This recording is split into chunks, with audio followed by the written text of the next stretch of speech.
आशिफ भाई ये बताएं कि परवेज इलाही साहब का आज क्या बनेगा। अच्छा, एक बात तो कंफर्म है कि परवेज लाई वजीर आला बनेंगे ही बनेंगे, लेकिन नून लीग की तरफ से बनेंगे या पीटीआई की तरफ से बनेंगे ये अभी कंफर्म नहीं है। एक और बात बता दूं, पिछली दफा जैसे पीटीआई वालों ने किया था, रात 12 बजे तक नून लीग को जलील किया था, इनका वजीर आजम भी बनना था, वजीर आला भी बनना था, तो वो अब नून लीग बदला ले रही है। अच्छा, आप ये बताएं कि आपने अभी एक बात कही है कि ये बनेंगे जरूर, लेकिन ये नहीं पता कि पीटीआई के नून लीग के, हाँ, इसकी क्या वजह है?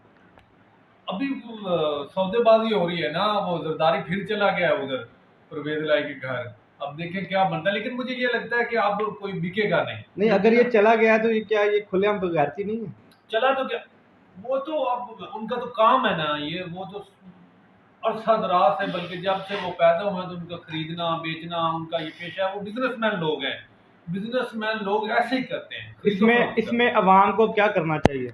अवाम क्या करे, अवाम अब जाग गई है। यकीन करें, लाहौर में जो हाल हुआ है, मेरी सोच तंग रह गई। मैं सोच ही नहीं सकता था कि ऐसा होगा। नून लीग का गढ़ था लाहौर।